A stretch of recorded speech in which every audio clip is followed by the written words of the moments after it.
इस जीभ को देखो, यह एक मकरंद चमगादड़ है। सभी स्तनधारियों में से इनकी जीभ सबसे लंबी होती है। वाकई ट्यूब-लिप्ड मकरंद चमगादड़ में किसी भी स्तनधारी जीव के शरीर के आकार के अनुपात में सबसे लंबी जीभ होती है। इनकी इतनी लंबी जीभ क्यों होती है? पौधों से मकरंद पीने के लिए। बिल्कुल, उनके नाम का संकेत यह है कि मकरंद चमगादड़ मकरंद बहुत पसंद करते हैं।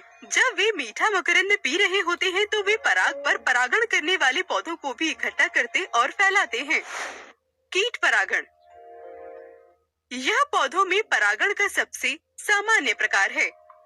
अधिकांश कीट परागित आवृतबीजी पौधों में सुखद गंध और मीठे मकरंद के साथ बड़े सुंदर रंग के आकर्षक पुष्प होते हैं। इनकी व्यवस्था भी ऐसी होती है जो कीटों को आकर्षित करती है। परागकण ज्यादातर कीट के पैरों पर चिपक जाते हैं। जब कीट चलता है तो परागकण अन्य पुष्पों के वर्तिकाग्र तक पहुंच जाते हैं, जिससे परागण होता है। जल परागण। इस प्रकार का परागण जल की सतह पर या जल के अंदर होता है। वैलिस्नेरिया पौधे में यह जल की सतह पर होता है। यहाँ नर पुष्प पौधे से अलग हो जाते हैं और सतह पर तैरने लगते हैं। मादा पुष्पों में लंबे और पतले डंठल होते हैं। परिपक्व होने पर ये कुंडलित डंठल सीधे और लंबे हो जाते हैं और पुष्प सतह पर पहुंच जाते हैं। नर पुष्प आमतौर पर जल की धारा द्वारा मादा पुष्पों तक लाए जाते हैं। जैसे ही ये पुष्प स्पर्श करते हैं, पराग कोश फट जाते हैं और चिपचिपे परागकण स्त्री केसर के वर्तिकाग्र तक पहुंच जाते हैं। परागण होने के बाद डंठल वापस कुंडलित हो जाता है और मादा पुष्प को जल के नीचे खींच लेता है। वायु परागण।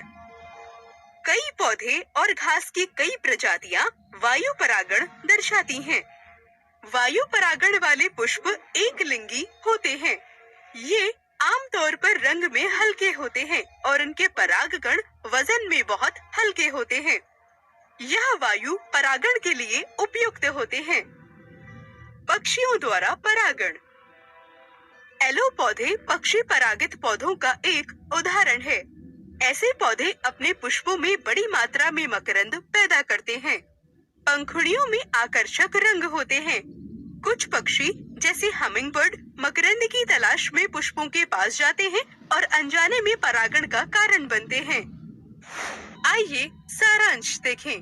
कीटों द्वारा परागित पौधों में सुखद गंध और मीठे मकरंद के साथ बड़े और आकर्षक पुष्प होते हैं।